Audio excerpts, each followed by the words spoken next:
ছোটবেলা কেলা কেলা মেঘো বিজ্জা আমটু হাইছুন আজকে মেঘো বিজ্জা হেরে ছোটবেলার কথা মনে পড়ে গেছে। আজকের দিনটা আমার লাগে বহুত খাস আছিল, বহুত অপেক্ষার পরে এই দিনটা আইছে, কিন্তু বাড়ির সবেরই মন খারাপ আজকের দিন। আজকে মেরে হাওয়া কুটি জামেলার ফেসে কুটি বস্তু আদুরাইতা হে। আসসালামু আলাইকুম প্রিয় ভাই বোনেরা, কিরম আছেন? আশা করি সবাই ভালাই আছেন, আমরাও ভালাই আছি। আন্যার বালা হওয়ার সাপোর্টে 2 লাখ ফলোয়ার পুরা হইছে। ভাবছিলাম ছোট মোটো একটা কেক আইনে হাইরে বাড়ির সবেরে লইয়া কাটবাম। আজকে মেরে বহুত বড় একটা জামেলাত ফিরে গেছি, কেক কাটা সম্ভব হইছে না। 2 লাখ ফলোয়ার হইছে, কেক কাটছি না তো কি হইছে, 1 মিলিয়নও কাটবাম যদি আন্যারা সাপোর্ট কইরা যায় আর যদি বাচ্চা তাহি। তো যাই হোক, সকাল থেকে ভিডিওটা আরম্ভ করলাম। শাকিরা আজকে নতুন টিফিন পাইয়া কইতাছে স্কুলে টিফিন লইয়া যাইব। গরো কেক আছিল আর ম্যাগি রাইন্দা দিছি, ইহিনি পাইয়া হাইরে বিড়ি খুশির ঠেলায় বসি হয়ে যাইতাছে। তো যাই হোক, তারা খায়াটা গেছে গা দুজন, আর আমরা বইছি চা খাইবার লাগিয়া। সকালের দুধ চাটা যে কথা নি খারাপ, কি কি সমস্যা হইতারে এটা তো বেকটাই জানি না বুঝা খাই, জিবরারে সামাল তারি না বাদে ভুগি আর কি। তো চাটা খাওয়া শেষ হইয়া হলে স্বামী গে চিচিঙ্গা পাইরা আইনা দিছে, আর আমি আজকে চিচিঙ্গা দা বাজি করা। আইনের আর কোয়া মতে একদিন তো ইসার হুটকি দেখাইছি, আজকে ডিম দা খাই দিই কিরম লাগে। দুন্দল ভাজি করলে যেরম্বা পানি উঠে, চিচিঙ্গা ভাজির তেরম্বা পানি উঠতেছে। 2টা ডিম দেলছি, পানিটা হুগাইয়া জোর হয়ে গেলে বাদে নামাই আলবাম। এদিকে মিডালাও কাটটা থইছি, ভাজি করবাম আর ডাইল রান্তাছি। চিচিঙ্গা ভাজিতে পানি হুগাইছেই না, আগে স্বামীরে বাদ দিলাম যাইব গা। আর এদিকে রান্না বাড়া শেষ, মরিচের গুঁড়া, দইনার গুঁড়া, জিরার গুঁড়া শেষ হইবার আগে হিবারি সব আস্তা আনাই আলছি। ওখানে ডিবি একটি দইয়ের রইদ হুগাইয়া হেরে বাদে ভাঙ্গান লাগবো। আগে যে মরিচ ভাঙ্গাইতাম, মরিচের বড়া ফালাইয়া লইতাম, ওহনার সময় নাই মরিচের বড়া ফালাইবার লাগে। মরিচের বড়া না ফালাইয়া হেরে ভালো করে চাইলা লইলে হয়ে যাইব। তো এদিকে চিচিঙ্গা দান্ডা যা খাইতাছি, আমার টাইম কিন্তু ইসার হুটকি দেয় বেশি ভালো লাগছিল। খাইয়া উঠতে হেরে চা বানাইলাম, মিস্ত্রি 2 জন আইছে, তারা চা দিতাছি। আর এদিকে স্বামী মাছ দা পাড়াইয়া দিছে, এটি হইছে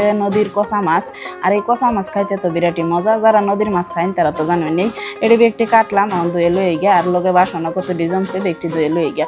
মানে সারাদিন কাম শেষ না গো, এক কাম থয়ে আর এক কাম। মাছটি কাটটা ধুয়ে ফ্রিজে থইছি, রান্না করার কাম করবার আইসলাম, 1-2টা কাম তো তাহে সারাদিন। আর এদিকে দেখি স্কুলের সাইডে নাইতেছে কয়েকজন, তারা আইসে পানি খাইবার লাগিয়া, বাড়ির বগলেরই একটু শর্মাইতেছে। তো এরপরে স্বামী ওয়াই পড়ছে দুইরা বেলা, স্বামীরে বাদ দিলাম। হুদা মুদা বেশি একটা খাইতারে না, কইতাছে মাছ রাঁধছো না। আমি আর দুহরও রান্নার সময় পাইছি না। আজকে আমার মেঘায় পড়তাছে, কই উড়ান্ডা হুইরালাই পাতা পইরা বইরা তাহে। মেঘ পড়ার লগে লগে পাতাটি গাইরা পরে আর হুরুন জানা, হুরতে একটু অসুবিধা হয়ে জাগা হয়ে গুয়ে হুরুন লাগে। আর এই যে দেখুন আসমানটা পুরা কালা করছে, মেঘ এই যে নামিয়াও পড়ছে। আর আজকে আমার মেঘে বাতাসে মানে ঠাডা জিলি এক লগে আয়া পড়ছে, কারেন্টও গেছে গা। আমরা এই নতুন রান্নাঘর থেকে আমরা এই সনের রান্নাঘরটা দেখলে যখন বালাই দেওয়া যায়, কিন্তু যখন লাগে এলহা পইরা রইছে, কারেন্ট নাই দেখে এই যে মিস্ত্রিরাও বয়ে রইছে, তারা কাম করবার পাইতেছে না। আজকে আমার মন লইছে মেঘে ভিজে হেরে গোসল করতাম।